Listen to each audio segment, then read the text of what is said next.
வணக்கம். உங்களை அன்புடன் வரவேற்கிறது சுதன் கோச்சிங் யூடியூப் சேனல். இன்றைய வீடியோவில் என்ன பார்க்குறோம் அப்படின்னு பார்த்தீங்க அப்படின்னா, எஸ்எஸ்சி எம்டிஎஸ் ஹவில்டார் 2024 எக்ஸாமினேஷன்ஸ்க்கான ஜிகே கிளாஸஸில் 12வது கிளாஸ் வந்து நம்ம பார்க்குறோம். இதில் பார்க்கக்கூடிய கொஸ்டின்ஸ் எல்லாம் ப்ரீவியஸ் இயரில் கேட்கப்பட்ட கொஸ்டின்ஸ் தான். ஸோ இது கிட்டத்தட்ட வந்து ஜிகேக்கு இதுக்கு முன்னாடி 11 கிளாஸ் வந்து தனியாகவே கொடுத்துருக்கோம். அந்த வீடியோஸை நீங்கள் இன்னும் பார்க்கல, நம்ம சேனலுக்கு நீங்கள் புதுசாக இருக்கீங்க அப்படின்னா கண்டிப்பாக கீழே இருக்க சப்ஸ்கிரைப் அப்படிங்கிற பட்டனை கிளிக் பண்ணி ஆளுங்கிற போட்டு வச்சுங்க. அப்போ தான் நம்ம டெய்லி கொடுக்கக்கூடிய கிளாஸோட நோட்டிஃபிகேஷன் உங்களுக்கு கரெக்டாக வந்து சேரும். ஸோ வாங்க வீடியோக்குள்ளே போகலாம். ஃபஸ்ட்டு கொஸ்டின் என்ன கொடுத்துருக்கா அப்படின்னு பார்க்கலாமா? ஃபஸ்ட்டு கொஸ்டின் பாருங்கள். Hariprasad Chaurasia is a dash player. ஓகேவா, என்ன சொல்கிறாங்க அப்படின்னா, ஹரிபிரசாத் சௌராஷியா ஒரு டேஷ் வீரர் அப்படிங்கிற மாதிரி சொல்கிறாங்க. ஓகேவா, பிளேயருங்கிறது இங்கே வந்து பிளேயருங்கிறது எதை சொல்கிறாங்க அப்படின்னு பார்த்தீங்கன்னா, மியூசிக்கல் இன்ஸ்ட்ருமெண்ட் யூஸ் பண்ணுவாங்களா அந்த பிளேயர். ஓகேவா, ஸோ இவர் வந்து பிளேயருங்கிறது அப்படியே தமிழில் வீரருங்கிற மாதிரி இருந்துச்சு. ஓகேவா, ஸோ எந்த இசைக்கருவியை பயன்படுத்துறதுல புகழ்பெற்றவர் அப்படிங்கிறத தான் கேட்குறான். ஓகேவா, ஸோ அந்த வீரருங்கிறத வந்து அந்த மாதிரி நீங்கள் புரிஞ்சுக்கிறணும். ஓகேவா, ஸோ ஆப்ஷன் 1ல் வந்து பார்த்தீங்க அப்படின்னா ஃப்ளூட், புல்லாங்குழல். ஆப்ஷன் 2ல் வந்துன்னா மென்டோலியன். ஆப்ஷன் 3ல் வந்துன்னா ஷெனாய்.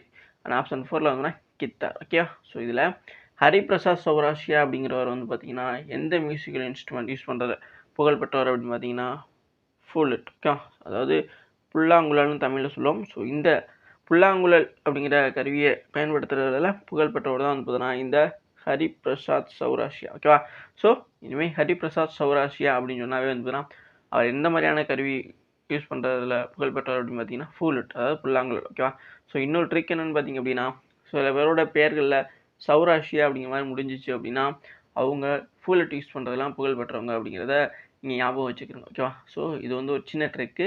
ஏன்னா இப்போ வந்து ஹரிபிரசாத் சௌராஷியா நிறையா ட்ரிப் கேட்டிருக்காங்க, அதனால் ஈஸியாக நம்ம போட்டலாம். சில பேரோட பேரில் இருக்குன்னா சௌராஷியா அப்படிங்கிற ஒரு இது மூலமாக சேர்ந்துருக்கும். ஸோ அந்த இடத்துல இவர் எந்த இன்ஸ்ட்ருமெண்ட் யூஸ் பண்ணுற புகழ்பெற்றவர் அப்படிங்கிற மாதிரியான ஒரு கன்ஃபியூஷன் உங்களுக்கு வரலாம். ஸோ அப்போதைக்கு ஞாபகம் வச்சுக்கிறோங்க, சௌராஷியா அப்படிங்கிற ஒரு நேமோட சௌராஷியா அப்படிங்கிற ஒரு நேம் வருது அப்படின்னாவே அவங்க வந்து பார்த்தீங்கன்னா கண்டிப்பாக புல்லாங்குழல் யூஸ் பண்ணுறதெல்லாம் புகழ்பெற்றவங்களாக இருப்பாங்க அப்படிங்கிறத சின்னதாக ஒரு ட்ரிக்கு ஞாபகம் வச்சுக்கிறோங்க. ஓகேவா, எஸ். ஸோ எதுவுமே இல்லாதப்போ ஏதோ ஒரு சின்ன ட்ரிக் கிடைக்குன்னு சொல்லுவோம்ல, அதுதான். ஓகேவா, ஸோ இங்கே எக்ஸ்ட்ரா வந்து பார்த்தீங்கன்னா இந்த ஷெனாய் அப்படிங்கிற ஒரு மியூசிக்கல் இன்ஸ்ட்ருமெண்ட் யூஸ் பண்ணுற புகழ்பெற்றவர் யாருன்னு பார்த்தீங்கன்னா பிஸ்மில்லா கான். ஓகேவா, ஸோ பிஸ்மில்லா கான் அப்படிங்கிறவர் தான் வந்து பார்த்தீங்க அப்படின்னா இந்த ஷெனாய் அப்படிங்கிற ஒரு கருவியை யூஸ் பண்ணுறதுல ரொம்பவும் புகழ்பெற்றவர். ஸோ அவரை பற்றி நிறைய தடவை நம்ம பார்த்துருக்கோம். இருந்தாலுமே வந்து பார்த்தீங்கன்னா இந்த இடத்துல உங்களுக்கு சின்னதாக ஒரு அப்டேட். ஓகேவா, புரிஞ்சிருக்குன்னு நினைக்கிறேன். ஸோ நெக்ஸ்ட் கொஸ்டின், அதாவது இந்த புல்லாங்குழல் அப்படிங்கிறது வந்து என்ன மாதிரியான மியூசிக்கல் இன்ஸ்ட்ருமெண்ட் அப்படின்னு பார்த்தீங்க அப்படின்னா இது வந்து பார்த்தீங்கன்னா விண்டு, அதாவது காற்றை பயன்படுத்தி தானே இது இசைக்க முடியும். ஸோ அதனால் விண்டு டைப்பில் வந்து வரக்கூடியது. ஓகே, ஸோ புரிஞ்சிருக்குன்னு நினைக்கிறேன். ஸோ இப்போ வந்து நரம்பு இந்த மாதிரி நிறையா டைப் இருக்குது. ஒவ்வொரு இதுவுமே ஒவ்வொரு ரகமாக வந்து பிரிச்சிருப்பாங்க. இதில் இந்த புல்லாங்குழல் அப்படிங்கிறது ஃப்ளூட் அப்படிங்கிறது வந்து விண்ட் டைப். ஓகேவா, ஸோ புரிஞ்சிருக்கும்னு நினைக்கிறேன். ஓகேவா, ஸோ ஒவ்வொரு மியூசிக்கல் இன்ஸ்ட்ருமெண்ட்லேருந்தும் எப்படி சவுண்டு வருதோ அதுக்கு தகுந்த மாதிரி அது பிரிச்சிருப்பாங்க. ஓகேவா, அதுதான் வந்து நான் சொல்லக்கூடிய ஒரு விஷயம். ஸோ இதில் நம்ம நிறைய இன்ஃபர்மேஷன் தெரிஞ்சுக்கிட்டோம்னு நினைக்கிறேன். ஸோ ஹரிபிரசாத் சௌராஷியா அப்படிங்கிற ஒரு ஃபுல் பிளேயர். அதுபோக சௌராஷியா அப்படிங்கிற நேம் வந்து யாரை பின்னாடி வந்தாலுமே அவங்க மேக்ஸிமம் வந்து ஃப்ளூட் யூஸ் பண்ணுறவங்களா தான் இருப்பாங்க. அதை தவிர வந்து ஷெனாய்ங்கிற மியூசிக்கல் இன்ஸ்ட்ருமெண்ட்டை யூஸ் பண்ணுறதுல ரொம்பவுமே புகழ்பெற்றவர் அப்படின்னு பார்த்தீங்க அப்படின்னா பிஸ்மில்லா கான் அப்படிங்கிற இவ்வளோ விஷயங்களை பார்த்துருக்கோம். ஸோ இதில் நான் சொன்னதில் உங்களுக்கு புதுசாக இருந்தாலும் சரி, இல்லை இவ்வளோ விஷயங்களும் உங்களுக்கு நோட் பண்ணணும்னு தோணுனாலும் சரி, டக்குனுக்கு உங்களோட நோட்டில் நோட் பண்ணி வச்சுக்கோங்க. நீங்கள் எக்ஸாம் முன்னாடி ரிவிஷன் பார்க்குறதுக்கு ரொம்பவும் பயனுள்ளதாக இருக்கும். ஓகேவா, ஸோ நெக்ஸ்ட் கொஸ்டின் போகலாமா? நெக்ஸ்ட் கொஸ்டின் பாருங்கள். நெக்ஸ்ட் கொஸ்டின் கொடுத்துருக்காங்க. In which year Bhagat Singh and the pick to throw the bomb in the central legislative assembly. ஓகேவா, அதாவது என்ன சொல்கிறாங்க அப்படின்னா, பகத்சிங் மற்றும் பி.கே. தத் எந்த ஆண்டு மத்திய சட்ட பேரவையில் வெடிகுண்டு வீசினர் அப்படிங்கிறதா இங்கே கொஸ்டின். ஓகேவா, ஸோ நமக்கு ஆப்ஷன் 1ல் வந்து 1928, ஆப்ஷன் 2ல் 1929, ஆப்ஷன் 3ல் 1930 அண்ட் ஆப்ஷன் 4ல் வந்து 1931 அப்படி மாதிரி கொடுத்துருக்காங்க. இதில் பகத்சிங்கும் பி.கே. டுட், அதாவது தமிழில் தத்துன்னு சொல்லுவாங்க, இங்கிலீஷில் டுட்னு சொல்லுவாங்க, பி.கே. டுட். ஓகேவா, ஸோ இங்கே 2 பேரும் சேர்ந்து சென்ட்ரல் லெஜிஸ்லேட்டிவ் அசம்பிளி. ஓகேவா, ஸோ மத்திய சட்டப்பேரவை இருக்குல்ல, அப்போ பார்லிமெண்ட் மாதிரி ஒரு பில்டிங். ஓகேவா, அதான் அது மத்திய சட்டப்பேரவை. இதில் வந்து பார்த்தீங்கன்னா அந்த சென்ட்ரல் லெஜிஸ்லேட்டிவ் அசம்பிளியில் வந்து பார்த்தீங்கன்னா எந்த வருஷத்தில் வந்து பார்த்தீங்கன்னா பாம்பு வந்து பார்த்தீங்கன்னா போட்டாங்க அப்படிங்கிறதான் கொஸ்டின். அப்போ இதில் கரெக்டான ஆன்சர் என்னன்னு பார்த்தீங்க அப்படின்னா 1929 ஓகே. இந்த 1929 தான் வந்து பார்த்தீங்கன்னா பகத்சிங்கும் பிகே டுட்டும் வந்து பார்த்தீங்க அப்படின்னா இந்த சென்ட்ரல் லீகிலேட்டிவ் அசம்பிளி இருக்குல்ல அது மேலே வந்து பார்த்தீங்கன்னா குண்டு வீசுவாங்க ஓகேவா. ஸோ அப்போ கரெக்டான ஆன்சர் வந்து ஆப்ஷன் 2 ஓகேவா. ஸோ ஆப்ஷன் 2ல் இருக்க 1929 தான் இதில் கரெக்டான ஒரு ஆன்சர் ஓகேவா. ஸோ இதில் எக்ஸ்ட்ரா இன்ஃபர்மேஷன் என்னென்னு பார்த்தீங்க அப்படின்னா இப்போ பகத்சிங் இருக்கார்ல இவர் வந்து பார்த்தீங்கன்னா இதுக்கப்புறம் இந்த 1929 அப்புறம் வந்து பார்த்தீங்கன்னா ஜெயிலில் பிடிச்சி போட்டுருவாங்க ஓகேவா. ஸோ அதுக்கப்புறம் வந்து பார்த்தீங்கன்னா அவர் வந்து நான் ஏன் நாத்தியவாதியா ஒரு புக் எழுதியிருப்பார்ல. ஸோ நம்ம வந்து பார்த்தீங்கன்னா அதை பற்றி கூட வந்து பார்த்தீங்கன்னா நம்ம இதாக சொல்லியிருக்கோம் ஓகேவா. நம்மளோட கிளாஸஸில் ப்ரீவியஸ் கிளாஸஸில் சொல்லியிருக்கோம். உங்களுக்கு டவுட் இருந்துச்சுன்னா ஃபஸ்ட்டு கிளாஸ்லேயே அதை பற்றி தான் டீச் பண்ணியிருப்போம் ஓகேவா. ஸோ நீங்கள் அந்த டவுட் இருந்தால் போய் பார்த்துக்கிறீங்க ஓகேவா. ஸோ பகத்சிங் அந்த ஒரு புக்கை வந்து பார்த்தீங்கன்னா நான் சொல்லியிருப்பேன் ஓகேவா. ஸோ இந்த பகத்சிங் வந்து பார்த்தீங்கன்னா 1929 ஜெயிலில் போடுவாங்க. எப்போ வந்து பார்த்தீங்கன்னா பகத்சிங்கை தூக்கிடுவாங்கன்னு பார்த்தீங்க அப்படின்னா 1931 ஓகேவா. ஸோ பகத்சிங் வந்து பார்த்தீங்கன்னா எக்ஸிக்யூட் பண்ணுறது ஓகேவா. ஸோ தூக்கிலிடுதல் அப்படிங்கிறது வந்து பார்த்தீங்க அப்படின்னா 1931 தூக்கிலிட்டுருவாங்க ஓகேவா. ஸோ புரியுதுங்களா உங்களுக்கு. ஸோ இதில் ரொம்ப இம்பார்ட்டான ஒரு விஷயம் ஓகேவா. ஸோ இது ஐஎன்எம்மில் கேட்கப்படக்கூடிய ஒரு டாபிக். ஐஎன்எம்லேருந்து கேட்கப்பட்ட ஒரு கொஸ்டின்ஸாகவே வந்துடுறேன் இந்த கொஸ்டின்ஸ் அப்படிங்கிறது ஓகே. ஸோ இந்தியன் நேஷனல் மூவ்மெண்ட்லேருந்து கேட்கப்பட்ட ஒரு கொஸ்டின். இப்போ 1930 அப்படிங்கிறப்போ வந்து பார்த்தீங்கன்னா நமக்கு எக்ஸாம் இன்ஃபர்மேஷனாக பார்த்துக்கோங்க. 1930ங்கிறது என்னது 1930 வந்து பார்த்தீங்கன்னா நமக்கு ஃபஸ்ட்டு வட்டமேசை மாநாடு இருக்கும். அதுக்கப்புறம் 1931 வந்து செகண்ட் வட்டமேசை மாநாடு. 1932 பார்த்தீங்க அப்படின்னா தேர்ட் ஓகேவா. ஸோ இந்த 3 வட்டமேசை மாநாடுமே வந்து அடுத்தடுத்து நடக்கும் ஓகேவா. ஸோ இதில் வந்து எந்த வட்டமேசை மாநாட்டில் வந்து காந்தி கலந்துக்க மாட்டார் அப்படிங்கிறத கீழே கமெண்ட் பாக்ஸ் சொல்லுங்கள் ஓகேவா. ஸோ நிறைய பேர் ஆன்சர் பண்ணுறீங்க. ஸோ அதனால தான் இப்படி ஒரு கொஸ்டின்ஸ் இடையில கேட்குறேன் ஓகேவா. ஸோ அப்போ தான் உங்களுக்கும் சின்னதாக ஒரு இன்ட்ரெஸ்ட்டும் இருக்கும் ஓகேவா. ஸோ நான் சொல்லிட்டு போகிற தாண்டியும் நம்ம ஒரு கொஸ்டின்ஸ் கேட்டோம் அப்படின்னா அது ஈஸியான கொஸ்டின்ஸாக தான் இருக்கும் ஓகேவா. ஸோ அது ஜஸ்ட் உங்களுக்கு ஞாபகம் இருக்கா அப்படிங்கிறத வச்சுக்கிறதுக்காக தான் அப்புறம் அப்படி ஒரு கொஸ்டின்ஸ் கேட்குறது. ஸோ அதை கண்டிப்பாக வந்து கீழே கமெண்ட் பாக்ஸில் சொல்லுங்கள். அடுத்து இவ்வளோ தாங்க வந்து இதில் எக்ஸ்ட்ரா இன்ஃபர்மேஷன்ஸாக இருக்குது ஓகேவா. ஸோ புரிஞ்சுருக்குன்னு நினைக்கிறேன். ஸோ நெக்ஸ்ட் கொஸ்டின் பார்க்கலாமா. ஸோ இப்போ இந்த கொஸ்டின்ஸ்லாம் நம்ம என்னென்ன விஷயங்கள்லாம் பார்த்தோம். அதாவது பகத்சிங்கும் பிகே டுட்டும் வந்து பார்த்தீங்கன்னா சென்ட்ரல் லீகிலேட்டிவ் அசம்பிளியில் வந்து பார்த்தீங்கன்னா குண்டு வீசினாங்க. அது எந்த வருஷம் அப்படின்னு பார்க்கும்பொழுது 1929 ஓகே. ஸோ அது கரெக்டான ஆன்சர் ஆப்ஷன் 2. அதுபோக வந்து பகத்சிங் வந்து பார்த்தீங்கன்னா எப்போ தூக்கிலிடுவாங்க அப்படின்னு பார்த்தீங்கன்னா 1931 வந்து பகத்சிங் வந்து தூக்கிலிட்டுருவாங்க ஓகேவா. அதுக்கப்புறம் வந்து 1930 31 32 இது மூலியமாக இருந்தால் வட்டமேசை மாநாடு 1 2 3 அப்படின்னு சொல்லி அடுத்தடுத்து நடக்கும். ஸோ இந்த 3 விஷயம் வந்து முக்கியமான ஒன்று ஓகேவா. ஸோ கொஞ்சம் நினைக்கிறேன். ஸோ நெக்ஸ்ட் கொஸ்டின் பார்க்கலாமா. நெக்ஸ்ட் கொஸ்டின் பாருங்கள். நெக்ஸ்ட் கொஸ்டின் என்ன கொடுத்துருக்காங்க. As per 2011 census of India populations density of which of the following states was less than 100 peoples per square kilometre ஓகேவா. அதாவது இந்தியாவின் 2011ஆம் ஆண்டு மக்கள் தொகை கணக்கெடுப்பின்படி பின்னரும் எந்த மாநிலங்களில் 1 சதுர கிலோமீட்டருக்கு 100 பேருக்கு குறைவாக இருந்த மக்கள் தொகை அடர்த்தி அப்படிங்கிறத கேட்குறான் ஓகேவா. ஸோ சென்செக்ஸை வச்சு கொஸ்டின்ஸ் கண்டிப்பாக ஒரு கொஸ்டின்ஸ் கேட்பாங்க ஓகேவா. ஸோ 2011 சென்செக்ஸ் மக்கள் தொகை கணக்கெடுப்பு படிச்சு ஒரு கொஸ்டின்ஸ் கண்டிப்பாக எல்லா சப்ளையும் கேட்பாங்க.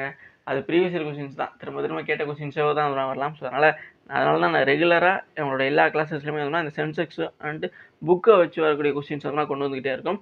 ஸோ அதை நீங்கள் இன்னும் பார்த்து நோட் பண்ணாமல் இருந்தீங்க அப்படின்னா ஃபஸ்ட் கிளாஸஸ்லேருந்து நான் கொடுத்துக்கிட்டு தான் இருக்கும். ஸோ அதை நோட் பண்ணி வச்சுக்கிறேங்க. கிட்டத்தட்ட ஃபஸ்ட் கிளாஸ்லேருந்து நோட் பண்ணிட்டு வந்திருந்தாலுமே கிட்டத்தட்ட ஒரு 12-13 கொஸ்டின்ஸ் வரைக்கும் நீங்கள் வச்சுருந்துருக்கலாம் கையில் ஓகேவா. ஸோ அப்படி நோட் பண்ணல அப்படின்னா இனிமேலாம் வச்சும் அப்படி நோட் பண்ண பழகிக்கிறேங்க. ஏன்னா ப்ரீவியஸ் இயர் கொஸ்டின்ஸ் தான் திரும்ப கேட்குறாங்க. அவங்களுக்கு வேறு வழியும் இல்லை ஓகேவா. ஸோ அதனால தான் சொல்கிறேன். அதனால் ப்ரீவியஸ் இயர் கொஸ்டின்ஸாக நம்ம எந்த அளவுக்கு படிச்சுக்கிறோம் அப்படிங்கிறதா நமக்கு எப்போவுமே சேஃப் அப்படிங்கிறத நான் சொல்லுவேன். ஸோ இப்போ இங்கே ஆப்ஷன்ஸ் ஒன்றில் ஹிமாச்சல் பிரதேஷ், ஆப்ஷன் 2ல் ராஜஸ்தான், ஆப்ஷன் 3ல் சிக்கிம் அண்ட் ஆப்ஷன் 4ல் வந்து திரிபுரா அப்படிங்கிறத கொடுத்துருக்காங்களா. ஸோ இதில் 2011ஆம் ஆண்டு மக்கள் தொகை கணக்கெடுப்படி வந்து ஒரு சதுர கிலோமீட்டருக்கு இப்போ வந்து இது எதுக்கு பார்ப்பான்னு பார்த்தீங்க அப்படின்னா மக்கள் தொகை அடர்த்திங்கிறது வந்து ஒரு சதுர கிலோமீட்டருக்கு எவ்வளோ பேர் இருக்காங்க அப்படிங்கிறத வந்து கால்குலேட் பண்ணுவாங்க ஓகேவா. அப்போ தான் வந்து அது ரெண்டே வந்து டிவைட் பண்ணி நமக்கு வந்து பார்த்தீங்கன்னா இவ்வளோ பேர் இருக்காங்க அப்படிங்கிறத சொல்லுவாங்க ஓகே. புரியுதுங்களா. ஒரு சதுர கிலோமீட்டரில் எவ்வளோ பேர் இருக்கா அப்படிங்கிறத வச்சு தான் மக்கள் தொகை அடர்த்திங்கிறது கால்குலேட் பண்ணப்படுது ஓகேவா. ஸோ அப்படி பார்க்கும்பொழுது ஒரு சதுர கிலோமீட்டருக்கு 100 பேருக்கு குறைவாக இருக்கக்கூடிய எந்த மாநிலம் அப்படின்னு பார்க்கும்பொழுது அங்கே ஹிமாச்சல் பிரதேஷ், ராஜஸ்தான், சிக்கிம், திரிபுரா கொடுத்துருக்காங்களே. இதில் கரெக்டான ஆன்சர் என்னென்னு பார்த்தீங்க அப்படின்னா உங்களுக்கு சிக்கிம் தான். ஏன்னா இங்கே கொடுத்துருக்கலே மிகச்சிறிய மாநிலம் எதுன்னு பார்த்தீங்கன்னா சிக்கிம் தான். ஸோ சிக்கிமில் தான் வந்து ஒரு சதுர கிலோமீட்டருக்கே 100 பேருக்கு குறைவாக வந்து மக்கள் தொகை அடர்த்தி அப்படிங்கிறது இருந்திருக்கு ஓகே. புரியுதுங்களா உங்களுக்கு. 100 பேருக்கு குறைவாக இருந்ததுனால அவங்களோட அடர்த்திங்கிறது ரொம்ப இதாக இருந்து குறைஞ்சிருக்கு ஓகே. புரியுதுங்களா. ஸோ புரிஞ்சிருக்குன்னு நினைக்கிறேன். இதில் சிக்கிம்ங்கிறது தான் கரெக்டான ஒரு ஆன்சர் ஓகே. புரியுதுங்களா? ஸோ இப்போ சென்செக்ஸை வச்சு இந்த இப்படிலாம் ஒரு கொஸ்டின் கேட்பாங்களான்னு பார்த்தீங்கன்னா இதெல்லாம் ப்ரீவியஸில் கேட்கப்பட்ட கொஸ்டின் தான். ஓகேவா? ஸோ இந்த மாதிரி கொஸ்டின்ஸை நம்ம தொடர்ந்து பார்த்துட்டாவே வந்து பார்த்தீங்கன்னா கண்டிப்பாக அவங்க எப்படி கொஸ்டின்ஸ் கேட்டாலுமே கண்டிப்பாக சொல்ல முடியும். ஓகேவா? ஸோ இப்போ இதே கொஸ்டின்ஸை வேறு எப்படி கேட்கலான்னு பார்த்தீங்க அப்படின்னா சிக்கிம் மாநிலத்தில் எவ்வளோ ஒரு சதுர கிலோமீட்டருக்கு எவ்வளோ பீப்புள்ஸ் வந்து குறைவாக இருந்தாங்க அப்படிங்கிறது கேட்கலாம். 100க்கும் குறைவாவா, 100க்கு அதிகமாவா, இல்லை 1000க்கும் குறைவாவா அப்படிங்கிற மாதிரிலாம் கேட்பான். ஓகேவா? புரியுதுங்களா உங்களுக்கு? ஸோ கொஸ்டின் ஒன்று தான், அது கேட்கக்கூடிய பேட்டர்ன் தான் வந்து வேறு தவிர ஆன்சர்ஸும் சேம் தான். ஓகேவா? புரிஞ்சிருக்கும்னு நினைக்கிறேன். ஸோ நெக்ஸ்ட் கொஸ்டின் பார்க்கலாமா? ஸோ நெக்ஸ்ட் கொஸ்டின் பாருங்கள். நெக்ஸ்ட் கொஸ்டின் பார்த்தீங்க அப்படின்னா என்ன கொடுத்துருக்காங்க, which of the following organisms is responsible for sleeping sickness? பின்வரும் உயிரினங்களில் எது தூக்க நோய்க்கு காரணம்? ஓகேவா? ஸோ தூக்க நோய்க்கு காரணம் எது அப்படிங்கிறதான் கேட்குறான். ஓகேவா? ஸோ ஆப்ஷன் 1ல் அலர்ஜி, ஆப்ஷன் 2ல் வந்து புரோட்டோசோவா, ஆப்ஷன் 3ல் வந்து பாக்டீரியா, ஆப்ஷன் 4ல் வந்து வைரஸ் அப்படின்னு கொடுத்துருக்காங்களா? ஸோ இதில் எது வந்து பார்த்தீங்கன்னா ஸ்லீப்பிங் சிக்னஸ், அதாவது தூக்க நோய்க்கு காரணமாக இருக்குது அப்படின்னு பார்த்தீங்கன்னா எந்த ஊடகம் சொல்லுவாங்கல்ல அதுதான் கேட்குறான். ஓகே புரியுதுங்களா? ஆர்கானிசம் தான் கேட்குறாங்க. ஆப்ஷன் 1ல் அலர்ஜி, முக்கியமாக பர்டிகுலரான இது அப்படின்னு கேட்கல. ஸோ எந்த வகையை வந்து பார்த்தீங்கன்னா இந்த இது காரணம் அப்படிங்கிறத தான் கேட்குறான். ஓகே ஸோ ஆப்ஷன் 1ல் அலர்ஜி, ஆப்ஷன் 2ல் புரோட்டோசோவா, பாக்டீரியா, வைரஸ். இதில் கரெக்டானது இந்த ஸ்லீப்பிங் சிக்னஸுக்கு கரெக்டான இது எதுன்னு பார்த்தீங்கன்னா எந்த உயிரின காரணம் அப்படின்னு பார்த்தீங்கன்னா உங்களுக்கு ஆப்ஷன் 2ல் இருக்க புரோட்டோசோவா. ஓகே ஸோ புரோட்டோசோவா அப்படிங்கிறது தான் வந்து இந்த ஸ்லீப்பிங் சிக்னஸ் அப்படிங்கிறத ஏற்படுத்தக்கூடிய ஆர்கானிசமாக வந்து பண்ணிட்டு. ஓகேவா? ஸோ ஸ்லீப்பிங் சிக்னஸ் சொன்னாவே உங்களுக்கு பார்த்தீங்கன்னா ஞாபகம் வர வேண்டியது புரோட்டோசோவா. ஓகேவா? ஸோ பாசியும் கிடையாது, பாக்டீரியாவும் கிடையாது, வைரஸும் கிடையாது. ஓகேவா? ஸோ நிறைய பேருக்கு அந்த ஸ்லீப்பிங் சிக்னஸ்க்கு வந்து ஃபங்கஸ் அது ஃபங்கல் இருக்க புஞ்சைகள் வந்து ஞாபகம், புஞ்சைகள் இருக்கலாமே அப்படிங்கிற மாதிரி ஒரு டவுட் கூட இருக்கலாம். பட் வந்து இங்கே ஆப்ஷன்ஸில் இல்லை. சில நேரங்கள் ஆப்ஷன்ஸ் அப்படி கூட வந்து நமக்கு அமையலாம். ஓகேவா? ஸோ அதனால் சொல்கிறேன் புரோட்டோசோவா தான் வந்து பார்த்தீங்கன்னா தூக்க நோய்க்கு காரணம். ஓகேவா? ஸோ தூக்க நோய்க்கு காரணமான உயிரினங்களில் எது அதாவது புரோட்டோசோவா தான் வந்து தூக்க நோய்க்கு காரணமான ஒரு உயிரினமாக வந்து இருக்குது அப்படிங்கிறது நம்ம தெரிஞ்சுக்க வேண்டியது. ஓகேவா? புரியுதுங்களா? ஸோ நெக்ஸ்ட் கொஸ்டின் பார்க்கலாமா? ஸோ இந்த கொஸ்டின் புரிஞ்சுங்களா? ஸோ டிசீஸ்லேருந்து கேட்கப்படக்கூடிய ஒரு கொஸ்டின்ஸ் வந்து இந்த கொஸ்டின்ஸ் இருக்குது, கண்டிப்பாக வந்து தெரிஞ்சுக்கிறேங்க. நெக்ஸ்ட் கொஸ்டின் பார்க்கலாம். நெக்ஸ்ட் கொஸ்டின் கொடுத்துருக்காங்க, in which state of the India okay is Chapcharkut festival celebrated? ஓகேவா? ஸோ என்ன சொல்கிறாங்க அப்படின்னா இந்தியாவின் எந்த மாநிலத்தில் சாப்பர்குட் திருவிழா கொண்டாடப்படுகிறது? ஓகேவா? ஸோ நமக்கு வந்து பார்த்தீங்கன்னா ஃபெஸ்டிவலை வச்சு ஒரு கொஸ்டின்ஸும் அது இதை வச்சு ஒரு கொஸ்டின்ஸும் டான்ஸ் இருக்குல்ல அதை வச்சு 1 அல்லது 2 கொஸ்டின்ஸ் கூட வந்து கேட்பாங்க. ஸோ அதனால் இந்த சாப்பர்குட் ஃபெஸ்டிவல் அப்படிங்கிறது எந்த மாநிலத்தில் கொண்டாடப்படக்கூடிய ஒரு திருவிழா அப்படின்னு பார்த்தீங்க அப்படின்னா இங்கே என்னென்ன கொடுத்துருக்காங்க, ஜார்க்கண்டு, கோவா, மிசோரம், கேரளா. ஓகேவா? ஸோ இந்த மாநிலங்களில் மிசோரம் மாநிலம் இருக்குல்ல அங்கே தான் வந்து பார்த்தீங்க அப்படின்னா இந்த சாப்பர்குட் ஃபெஸ்டிவல் அப்படிங்கிறது கொண்டாடப்படுகிறது. ஓகேவா? ஸோ மிசோரத்தில் தான் பார்த்தீங்கன்னா இந்த சாப்பர்குட் திருவிழா அப்படிங்கிறது கொண்டாடப்படுகிறது. ஓகேவா? ஸோ இந்த மிசோரம் மாநிலத்தில் சொல்லும் பொழுது வந்து சின்னதாக ஒரு ட்ரிக் என்னென்னு பார்த்தீங்க அப்படின்னா இந்த மாதிரி குட்டுன்னு முடியுதுல, இந்த மாதிரி குட்டுன்னு ஒரு சில டான்ஸ் இதோட ஃபெஸ்டிவலோட முடியும். ஓகேவா? இடையில வந்து வரும். அப்படி வர்றது எல்லாமே வந்து மிசோரம் மாநிலத்தை சேர்ந்தது. ஓகேவா? ஸோ புரியுதுங்களா? அந்த மாதிரி ஞாபகம் வச்சுக்கிறீங்க. நான் ஆல்ரெடி ஃபஸ்ட் எப்படி சௌராஷ்டிராவுக்கு சொன்னோம் அதே மாதிரி இந்த குட் அப்படிங்கிற மாதிரி வந்துச்சு அப்படின்னாவே அந்த ஃபெஸ்டிவல் வந்து பார்த்தீங்க அப்படின்னா மிசோரம் மாநிலத்தில் செலிப்ரேட் பண்ணக்கூடிய ஒரு ஃபெஸ்டிவல் அப்படிங்கிறத ஞாபகம் வச்சுக்கணும். ஓகேவா? ஸோ இது ஒரு சின்ன ட்ரிக். ஓகே புரிஞ்சிருக்குன்னு நினைக்கிறேன். ஸோ மிசோரம் அப்படின்னாவே இடையில எந்த திருவிழா வந்தாலுமே அதில் குட் அப்படிங்கிற ஒரு விஷயம் வந்து ஆட் ஆகும் அப்படிங்கிறத ஞாபகம் வச்சுக்கிறேங்க. அப்படி வச்சுக்கிட்டீங்க அப்படின்னா மிசோரத்தில் நீங்கள் எந்த டான்ஸு தெரியும் எந்த ஃபெஸ்டிவல் தெரியலைனாலுமே இந்த மாதிரி குட்டுன்னு வந்துச்சு அப்படின்னா ஈஸியாக நீங்கள் வந்து மிசோரத்தை போட்டுடலாம். ஓகேவா? ஸோ புரிஞ்சிருக்குன்னு நினைக்கிறேன். ஸோ நெக்ஸ்ட் கொஸ்டின் பார்க்கலாமா? நெக்ஸ்ட் கொஸ்டின் பாருங்கள். ஓகே இப்போது இங்கே கேரளா மாநிலம் இருக்குது அப்படின்னு பார்க்கும்பொழுது கேரளா வந்து பார்த்திங்க அப்படின்னா 2 கிளாசிக்கல் டான்ஸ் இருக்குது. மற்ற எந்த மாநிலத்துக்கு கிளாசிக்கல் டான்ஸ் இல்லை. அதனால் கேரளா மாநிலத்தை மட்டும் எக்ஸ்ட்ரா இன்ஃபர்மேஷன்ஸாக பார்க்கலாம். இப்போ கேரளாவில் வந்து பார்த்திங்க அப்படின்னா கதக்களி அதுக்கப்புறம் வந்து பார்த்தீங்கன்னா என்ன இருக்குது இது மோகினி ஆட்டம். ஓகேவா? ஸோ மோகினி ஆட்டம் வந்து பார்த்தீங்கன்னா இருக்குது. ஓகேவா? ஸோ மோகினி ஆட்டம் வந்து பார்த்தீங்கன்னா இங்கே இருக்கக்கூடிய கிளாசிக்கல் டான்ஸ். ஓகே கேரளாவில் வந்து பார்த்தீங்கன்னா கதக்களி அண்ட் மோகினி ஆட்டம் அப்படிங்கிற 2 கிளாசிக்கல் டான்ஸ் வந்து இருக்குது. ஓகே ஸோ வேறு எந்த மாநிலத்துலையுமே வந்து பார்த்தீங்கன்னா 2 கிளாசிக்கல் டான்ஸ் கொண்ட மாநிலம் எதுவுமே கிடையாது. பட் வந்து கேரளா மட்டும்தான் வந்து கதக்களி அண்ட் மோகினி ஆட்டம் அப்படிங்கிற 2 கிளாசிக்கல் டான்ஸஸ் கொண்டிருக்கு. ஓகேவா? ஸோ கிளாசிக்கல் டான்ஸ் அப்படின்னா தமிழில் செவ்வியல் நடனம் அப்படிங்கிற மாதிரி வரும். ஓகேவா? ஸோ புரிஞ்சிருக்கும்னு நினைக்கிறேன். ஸோ நெக்ஸ்ட் கொஸ்டின் பார்க்கலாம். நெக்ஸ்ட் கொஸ்டின் கொடுத்துருக்காங்க. நெக்ஸ்ட் கொஸ்டின் வந்து பார்த்தீங்கன்னா rainfall is measured by an instrument called the dash. ஓகேவா? அதாவது என்னென்னா மழைப்பொழிவு டேஷ் எனப்படும் கருவி மூலம் அளவிடப்படுகிறது. ஓகேவா? ஸோ ஆப்ஷன் 1ல வந்து ரெயின் கேக்யூ, ஆப்ஷன் 2ல வந்து பேரோமீட்டர் அண்ட் ஆப்ஷன் 3ல வந்து பிரானிக் கேக்யூ அண்ட் ஆப்ஷன் 4ல வந்து பார்த்தீங்க அப்படின்னா அல்டிமீட்டர். ஓகேவா? ஸோ அல்டிமீட்டர் அப்படிங்கிறது கொடுத்துருக்காங்க. இதில் ரெயின் கேக்யூ அப்படிங்கிறது தான் இந்த ரெயின் இருக்குல்ல, மழைப்பொழிவை வந்து பார்த்தீங்கன்னா அளக்கக்கூடிய ஒரு கருவியாக வந்து பார்த்தீங்கன்னா எது இருக்கும் அப்படின்னா ரெயின் கேக்யூ. ஓகேவா? ஸோ ரெயின் கேக்யூன்னு சொல்லப்படக்கூடிய மழை அளவுமானி. ஓகேவா? ஸோ மழை அளவுமானி அப்படிங்கிறதா மழைப்பொழிவை வந்து அளக்கக்கூடிய ஒரு கருவியாக வந்து மழை அளவுமானி அப்படிங்கிறது இருக்குது. ஓகேவா? ஸோ தெரிஞ்சுக்கிறீங்க. ரெயின்ஃபால் சொன்னாவே அதுனா ரெயின் கேக்யூ. ஓகேவா? ஸோ அந்த மாதிரி அதே மாதிரி மழைப்பொழிவுனாவே மழை அளவுமானி. இப்போ பேரோமீட்டருங்கிறது காற்றில் உள்ள அழுத்தம் இருக்குல்ல, அதை வந்து காற்றழுத்தமானி. அது இப்போ தமிழில் பார்த்தீங்க அப்படின்னாவே ஈஸியாக நம்மளால் சொல்லிட முடியும். ஏன்னா காற்றழுத்தமானிங்கிறது வந்துன்னா காற்றில் எவ்வளோ அழுத்தம் இருக்குது அப்படிங்கிறது. ஓகேவா? ஸோ அட்மாஸ்பியரில் ப்ரெஷர் எவ்வளோ இருக்குங்கிறத கண்டுபிடிக்கிறதுக்கு தான் அப்புறம் இந்த காற்றழுத்தமானி. அதாவது இங்கிலீஷில் பார்த்தீங்க அப்படின்னா உங்களுக்கு பேரோமீட்டர் அப்படிங்கிற மாதிரி சொல்லுவாங்க. ஓகேவா? ஸோ அது அதேபோல் அல்டிமீட்டர் அப்படிங்கிறது வந்துன்னா ஆல்டிடியூட் கண்டுபிடிக்கிறதுக்கா. ஓகேவா? ஸோ கடல் மட்டத்துலேருந்து வந்துன்னா எவ்வளோ உயரம் வந்து அப்படின்னு சொல்லுவாங்க. அந்த இது ஓகே புரியுதுங்களா உங்களுக்கு? அல்டிமீட்டர் இது வந்து பார்த்தீங்கன்னா இதில் பயன்படுத்துவாங்க. அல்டிமீட்டருங்கிறது ஏரோப்ளேனில் வந்து பார்த்தா நம்ம எவ்வளோ உயரத்தில் இருந்தோம்னா பறந்துகிட்டு இருக்கோம் அப்படிங்கிறத வந்து கால்குலேட் பண்ணுறதுக்கு இந்த அல்டிமீட்டர் வந்து பயன்படுத்தப்படுது. ஸோ அதை கூட ஒரு கொஸ்டின் தான் கேட்டிருக்காங்க ஒரு தடவை. ஓகேவா? சிஜியில் கேட்டிருந்தாங்க. ஸோ விமானத்துலேருந்து வந்து எவ்வளோ உயரத்தை பறக்கிறது என்பதை பயன்படுத்தக்கூடிய அளக்கக்கூடிய கருவி இது அப்படிங்கிற ஒரு கொஸ்டின்ஸ் கேட்டிருந்தாங்க. அது கரெக்டான ஆன்சர்னா அல்டிமீட்டர். ஓகே? ஸோ புரிஞ்சிருக்குன்னு நினைக்கிறேன். ஸோ நெக்ஸ்ட் கொஸ்டின் பார்க்கலாமா? நெக்ஸ்ட் கொஸ்டின் பாருங்கள்.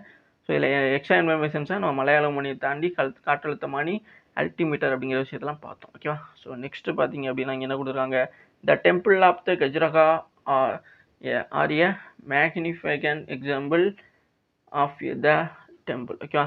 அதாவது கஜுரகாவின் கோவில்களுக்கு டேஷுக்கு ஒரு அப்ரூவமான உதாரணம். ஓகே? ஸோ இது எந்த மாதிரியான ஸ்டைலில் கட்டினாங்க அப்படிங்கிறத இங்கே கொஸ்டின்ஸ். ஓகே? ஸோ கொஸ்டின்ஸை புரிஞ்சுக்கிறேங்க. கஜுரகா டெம்பிள் அப்படிங்கிறது எந்த ஸ்டைலில் வந்து கட்டினாங்க அப்படிங்கிறதான் கொஸ்டின் கேட்குறான். ஓகேவா? ஸோ ஆப்ஷன் 1ல வந்துன்னா விசாரா. ஓகேவா? ஸோ ஆப்ஷன் 2ல வந்துன்னா நகாரா. ஓகே? ஆப்ஷன் 3ல வந்துன்னா ஈஸ்டர்ன் ஸ்டைல். ஆப்ஷன் 4ல வந்துன்னா டிராவிடன் ஸ்டைல். ஓகேவா? ஸோ இதில் கஜுரகா அப்படிங்கிற ஒரு டெம்பிள் வந்துன்னா இங்கே கொடுத்துருக்க எந்த ஸ்டைலில் கட்டப்பட்டது அப்படின்னு பார்த்தீங்கன்னா உங்களுக்கு ஆப்ஷன் 2ல் இருக்குல்லங்க, Nagara style. Okay? So Nagara ஸ்டைலில் தான் அப்புறம் இந்த கஜுரகா டெம்பிள் அப்படிங்கிறது கட்டப்பட்டது. ஓகேவா? ஸோ புரிஞ்சிருக்குன்னு நினைக்கிறேன். நகாரா பாணியில் தான் இந்த கஜுரகா கோவில் அப்படிங்கிறது கட்டப்பட்டது. ஓகேவா? ஸோ இப்போ இதில் எக்ஸ்ட்ரா இன்ஃபர்மேஷன்ஸாக நம்ம பார்க்கக்கூடிய விஷயம் என்னன்னு பார்த்தீங்கன்னா, கஜுரகா கோயில் இருக்குல்ல, அது எந்த மாநிலத்தில் இருக்குன்னு பார்த்தீங்க அப்படின்னா மத்திய பிரதேசத்தில் இருக்குது. ஓகேவா? ஸோ மத்திய பிரதேசத்தில் வந்து பார்த்தீங்கன்னா இந்த கஜுரகா கோவில் அப்படிங்கிறது இருக்குது. ஓகேவா? ஸோ அந்த கஜுரகா கோயிலுங்கிறது நகாரா பாணியில் வந்து கட்டப்பட்டது. ஓகேவா? ஸோ அதை தெரிஞ்சுக்கிறேங்க. இப்போது நகாரா பாணிங்கிறது பார்த்தீங்கன்னா இப்போ நார்த் இந்தியா சைடு ஃபுல்லாகவே இப்போ நான் சொல்லக்கூடிய விஷயம் வந்து பார்த்தீங்கன்னா எக்ஸ்ட்ரா இன்ஃபர்மேஷன்ஸ் இந்த கஜுரகா கோயிலாக இருக்கட்டும், அதுக்கப்புறம் அங்கிட்டு உள்ள நார்த் இந்தியா சைட்லாம் இருக்குல்ல, நார்த் இந்தியா சைடில் வந்து பார்த்தீங்கன்னா இருக்கக்கூடிய எல்லா முக்கியமான கோவில்கள் எல்லாமே வந்து இந்த நகாரா பாணியில் தான் கட்டியிருப்பாங்க. ஓகேவா? ஸோ இதை ஞாபகம் வச்சுக்கிறேங்க. நார்த் இந்தியாவில் என்னென்ன மாதிரியான கோவில் கேட்டாலுமே அது வந்து மேக்ஸிமம் வந்து பார்த்தீங்கன்னா நகாரா பாணியில் கட்டியிருப்பாங்க. அதே இது வந்து நம்ம சவுத் இந்தியா சைடு. ஓகேவா? ஸோ சவுத் இந்தியா சைடு பார்த்தீங்க அப்படின்னா உங்களுக்கு டிராவிடன் சைடில் தான் வந்து அதிகமான கோவில்கள் இருக்கும். ஓகேவா? ஸோ சவுத் இந்தியா சைடு பார்த்தீங்க அப்படின்னா டிராவிடன் சைடில் அந்த திராவிட பாணியில் தான் இருக்கும். அது இது இப்போ ஒடிசா அந்த சைடு போயிட்டீங்க அப்படின்னா ஈஸ்டர்ன் அந்த ஸ்டைல் சொல்லுவாங்க. ஓகேவா? ஸோ அது மேக்ஸிமம் இப்போ அதிகமாக கட்டுறதில்ல. மேக்ஸிமம் இந்த நகாரா ஸ்டைலில் வச்சு தான் முடிச்சிருவாங்க. ஓகேவா? புரிஞ்சிருக்குன்னு நினைக்கிறேன். விசாராங்கிற ஸ்டைல் வந்துன்னா ஒரு சில கோயில் கட்டுறாங்க. ஓகேவா? அதுவுமே தெரிஞ்சுக்கணும். ஓகேவா? ஸோ இது மேக்ஸிமம் வந்து இந்த நகாரா அண்ட் டிராவிடன் ஸ்டைல் தான் கேட்குறாங்க. ஸோ அந்த இது ரெண்டே பற்றி வந்துன்னா தெரிஞ்சுக்கணும். ஓகேவா? ஸோ இப்போ நம்ம பார்த்த கொஸ்டின்ஸில் கரெக்டான ஆன்சர் கஜுரகா கோயில் அப்படிங்கிறது நகாரா பாணியில் வந்து கட்டப்பட்ட ஒரு கோவிலாகும். ஓகேவா? ஸோ புரிஞ்சுக்கணும்னு நினைக்கிறேன்.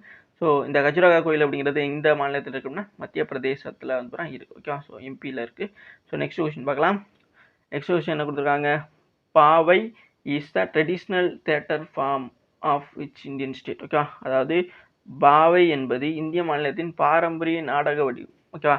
ஸோ ஆப்ஷன் 1ல குஜராத், ஆப்ஷன் 2ல நாகாலாந்து, ஆப்ஷன் 3ல தமிழ்நாடு அண்ட் ஆப்ஷன் 4ல கர்நாடகா. ஓகேவா? ஸோ இதில் எந்த மாநிலத்துடைய பாரம்பரிய நாடக வடிவமாக வந்துன்னா இந்த பாவை அப்படிங்கிறது இருக்குன்னு பார்த்தீங்கன்னா உங்களுக்கு ஆப்ஷன் 1ல் இருக்க குஜராத். ஓகே? ஸோ குஜராத்தோடைய பாரம்பரிய நாடக வடிவமாக தான் இந்த பாவை அப்படிங்கிறது இருக்குது. Okay? So traditional theatre form of Bhavai அப்படிங்கிறது குஜராத். ஓகேவா, புரியுதுங்களா? பாவைங்கிறது ட்ரெடிஷ்னல் பாரம்பரிய நாடக வடிவமாக வந்துட்டா குஜராத் மாநிலத்துடையதாக வந்து இருக்குது. ஓகேவா, ஸோ இதில் எக்ஸ்ட்ரா இன்ஃபர்மேஷன்ஸாக நம்ம பார்க்கக்கூடியது வந்துட்டா இப்போ தமிழ்நாடு இருக்குன்னு பார்த்தீங்க அப்படின்னா தமிழ்நாடுடைய ட்ரெடிஷ்னல் தியேட்டர் ஃபார்ம் பார்த்தீங்கன்னா உங்களுக்கு தெருக்கூத்து இருக்குல்ல, தெருக்கூத்து வரும். ஓகேவா, ஸோ தெருக்கூத்து அது தெருக்கூத்து ரொம்ப ரொம்ப முக்கியமான ஒரு ட்ரெடிஷ்னல் தியேட்டர் ஃபார்ம். ஓகேவா, ஸோ தமிழ்நாட்டுடைய அதுபோக வந்து சிலம்பாட்டமும் சில இடங்களில் சொல்கிறாங்க. ஓகேவா, ஸோ அதுவுமே வந்து ஞாபகம் வச்சுக்கிறேங்க.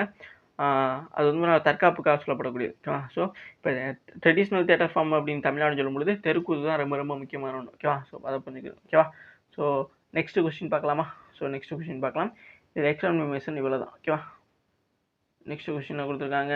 நெக்ஸ்ட் கொஸ்டின் பார்த்தீங்க அப்படின்னா இங்கே மேனோஸ்கிரிப்ட் வேர் யூஸ்வலி ரிட்டன் ஆன். ஓகேவா, அதாவது கையெழுத்து பிரதிகளை பொதுவாக இதில் எழுதப்படக்கூடியது அப்படிங்கிறத கேட்குறாங்க. ஓகேவா, ஸோ ஆப்ஷன் 1ல் வந்துன்னா மார்பிள்ஸ் பளிங்குகள், ஆப்ஷன் 2ல் பாலம் லீஃப் பனை ஓலை, ஆப்ஷன் 3ல் துளசி இலைகள், அண்ட் ஆப்ஷன் 4ல் வந்து அயன் அதாவது இரும்பு. ஓகேவா, ஸோ மேனோஸ்கிரிப்ட் அப்படிங்கிறது வந்து நமக்கு தமிழில் வந்து கையெழுத்து பிரதிகள். ஓகே, ஸோ அதை அப்படி தான் சொல்லுவாங்க.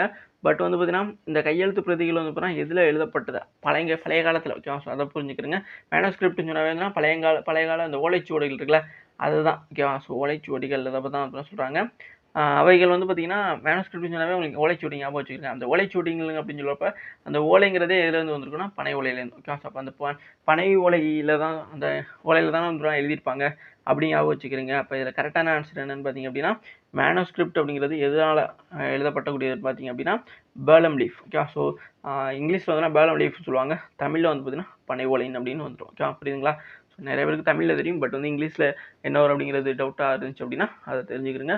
பேலம் லீஃப் அப்படிங்கிறது தான் பனை ஓலை அப்படிங்கிறதுக்கான ஆங்கிலத்தில். ஓகேவா, ஸோ கையெழுத்து பிரதிகள் பொதுவாக வந்துட்டால் பழைய காலத்து. ஓகேவா, ஸோ மேனோஸ்கிரிப்ட்னு சொன்னாவே உங்களுக்கு நம்மளோட ஓலைச்சுவடிகள் அப்படிங்கிறது ஞாபகம் வச்சுக்கிறேங்க. இப்போ அந்த ஓலைச்சுவடிகள்ங்கிறது ஓலைங்கிறது பனை ஓலையிலேருந்து தான் எழுதப்பட்டிருக்கும். அப்போ பனை ஓலையில் தான் இந்த கையெழுத்து பிரதிகள் அப்படிங்கிறது எழுதப்பட்டது அப்படிங்கிறத ஞாபகம் வச்சுக்கலாம். ஓகேவா, ஸோ மற்றது இரும்பு துளசி இலைகள் கலிங்கிலாம் வராது. இல்லை கரெக்டான ஆன்சர் பேலம் லீஃப். ஓகேவா, புரிஞ்சுருக்கோம் நினைக்கிறேன். ஸோ நெக்ஸ்ட் கொஸ்டின் பார்க்கலாமா? நெக்ஸ்ட் கொஸ்டின் பாருங்கள். நெக்ஸ்ட் கொஸ்டின் கொடுத்துருக்காங்க. Which of the following trees is founded in mountains forest. Okay, அதாவது என்னென்னா பின்வரும் மரங்களில் எது மலைக்காடுகளில் காணப்படுகிறது. ஓகே, ஸோ ஆப்ஷன் 1ல் வந்து பார்த்தீங்கன்னா ரோஸ்வுட், ஆப்ஷன் 2ல் வந்து எஃபோனி அதாவது கருங்காலின்னு சொல்லுவாங்க, ஆப்ஷன் 3ல் வந்து தேக், ஆனால் ஆப்ஷன் 4ல் வந்து பார்த்தீங்கன்னா சிட்டார். ஓகே, ஸோ இதில் மலைக்காடுகள். ஓகே, ஸோ மலைக்காடுகளில் காணப்படக்கூடிய இது மரம் எதுன்னு பார்த்தீங்க அப்படின்னா கீழே கொடுத்துருக்கிறதுல கரெக்டான ஆன்சர் என்னென்னா ஆப்ஷன் 4ல் இருக்க சிடார். ஓகே, ஸோ சிடார் அப்படின்னு சொல்லப்படக்கூடிய இந்த மரம் தான் வந்து பார்த்தீங்கன்னா மலைக்காடுகளில் அதிகமாக காணப்படுது. ஓகேவா, ஸோ மற்றபடி இந்த ரோஸ்வுட்ங்கிறது தான் இதுக்காக வளர்க்கப்படக்கூடியதாக இருக்கும். ஓகேவா, ஸோ அதாவது நம்மளுடைய தேவைகளுக்காக வந்து ரோஸ்வுட்டு, கருங்காலிங்கிறதும் வந்து அதுக்காக, தேக்குங்கிறது மக்களுடைய கட்டிடங்கள் அந்த மாதிரி விஷயங்களுக்கு வளர்க்கப்பட்டது. பட் வந்து மலைக்காடுகளில் காணப்படக்கூடிய இது கொடுக்கப்பட்டதில் எதுன்னு பார்த்தீங்க அப்படின்னா உங்களுக்கு சிடார் அப்படின்னு சொல்லப்படக்கூடிய ஆப்ஷன் 4ல் உள்ள மரம். ஓகே, புரியுதுங்களா? இதில் கரெக்டான ஆன்சர் வந்து ஆப்ஷன் 4ல் உள்ள சிடார் அப்படிங்கிறது தான் வரும். ஓகேவா, ஸோ இது ஜியாகிரஃபியில் கேட்கப்பட்ட ஒரு கொஸ்டின்ஸ். ஓகே, ஸோ இந்த மாதிரியான டைப் கொஸ்டின்ஸும் கேட்குறாங்க. ஓகேவா, ஸோ நம்ம நிறைய கொஸ்டின் பார்த்துட்டு வரோம். ஸோ அதோட தொடர்ச்சியாக வந்து இதேமாதிரி நோட் பண்ணி வச்சுக்கோங்க, உங்களுக்கு ரொம்ப யூஸ்ஃபுல்லாக இருக்கும். ஓகேவா, ஸோ அப்போ நெக்ஸ்ட் கொஸ்டின் போகலாமா? நெக்ஸ்ட் கொஸ்டின் பாருங்கள். So thank you case. ஓகே, அதுக்கு முன்னாடி வந்து நம்ம இன்றைக்கி பார்த்தோம்ல இந்த கொஸ்டின்ஸ்லாம் ஒரு டைம் வந்துடும் ஆன்சர்ஸ்லாம் பார்த்துட்டு வந்துடலாம். ஓகேவா, எஸ். ஸோ இங்கே பாருங்கள், ஹரிபிரசாத் சௌராஷியா அப்படிங்கிற ஒரு என்ன ஃபுல்லுட் பிளேயர். ஓகே, ஸோ புல்லாங்குழல் பிளேயராக வந்து ஹரிபிரசாத் சௌராஷியா அப்படிங்கிற ஒரு இருக்கார். ஓகேவா, அதுக்கப்புறம் வந்து பார்த்தீங்கன்னா சென்ட்ரல் லெஜிஸ்லேட்டிவ் அசம்பிளியில் வந்து பார்த்தீங்கன்னா யார் யார் கொண்டு போகிறாங்க அப்படிங்கிறது கொஸ்டின் கேட்கலாம். பகத்சிங்கும் பிகே டுட்டும் வந்து பார்த்தீங்கன்னா போட்டிருக்காங்க. இப்படி மாற்றியுமே கொஸ்டின் கேட்கலாம். அதனால தான் இப்போ சொல்கிறேன். ஓகேவா, ஸோ சென்ட்ரல் லெஜிஸ்லேட்டிவ் அசம்பிளியில் வந்து பார்த்தீங்கன்னா 1929 கொண்டு போட்டா அப்படிங்கிறது நம்ம முதல்ல பார்த்தோம். ஓகேவா, ஸோ இதில் அது அப்படியே கேட்பாங்க. ஓகே, சென்ட்ரல் லெஜிஸ்லேட்டிவ் அசம்பிளியில் 1929 யார் 2 பேர் சேர்ந்து இல்லைனா யாராச்சும் ஒரு பேரை கொடுத்துட்டு இன்னொரு பேர் அப்படிங்கிற மாதிரி கேட்பாங்க. ஓகே, ஸோ பகத்சிங்கும் அண்ட் இன்னொரு ஆள் யார் அப்படிங்கிற மாதிரி கேட்கலாம். இல்லை அப்படின்னா பிகே டுட்டும் அவரோட இன்னொரு ஆள் யார் தான் சேர்ந்து போட்டா அப்படிங்கிற மாதிரி கொஸ்டின்ஸ் கேட்கலாம். ஓகேவா, சில நேரத்தில் 2 பேருமே வச்சு கேட்கலாம். ஓகேவா, ஸோ அதனால் எப்படி கொஸ்டின்ஸ் கேட்டாலும் ஆன்சர் பண்ணுற மாதிரி தெரிஞ்சுக்கணும். ஓகே, ஸோ நெக்ஸ்ட் கொஸ்டின் பார்த்தீங்க அப்படின்னா உங்களுக்கு 2011 சென்செக்ஸ் வடி வந்துடும். மக்கள் தொகை அடர்த்தியில் ஒரு சதுர கிலோமீட்டருக்கு வந்து 100 பேருக்கு குறைவானதாக வந்து எந்த மாநிலம்னா சிக்கிமில் தான் வந்து இருந்தாங்க. ஓகேவா, அது ரொம்ப முக்கியமானது சென்செக்ஸ் வச்சு கேட்கப்படக்கூடிய கொஸ்டின்ஸில். இதில் ஸ்லீப்பிங் சிக்னஸ் தூக்க நோய்க்கு காரணமானது எதுன்னு பார்த்தீங்கன்னா புரோட்டோசோவா. ஓகேவா, ஸோ அது ஒரு ஊடகம். ஓகேவா, ஸோ ஸோ அது வந்து பார்த்திங்க அப்படின்னா சாப்பர் குட் ஃபெஸ்டிவல் ஆல்ரெடி நான் சொல்லியிருந்தேன். குட்டுன்னு வந்தாவே உங்களுக்கு மிசோரம் அப்படிங்கிற ஞாபகம் இருக்கட்டும். ஸோ அந்த மிசோரம் மாநிலத்தில் வந்து இந்த சாப்பர் குட் திருவிழா அப்படிங்கிறது கொண்டாடப்படக்கூடியது. ஃபெஸ்டிவல் ரொம்ப ரொம்ப முக்கியமானது. கண்டிப்பாக கேட்பாங்க. ரெயின்ஃபால் அப்படிங்கிறது எதை வச்சு மெஷர் பண்ணக்கூடிய இன்ஸ்ட்ருமெண்ட் எதுன்னு பார்த்தீங்கன்னா உங்களுக்கு ரெயின் கேக்யூ, அதாவது மலை அளவுமானி.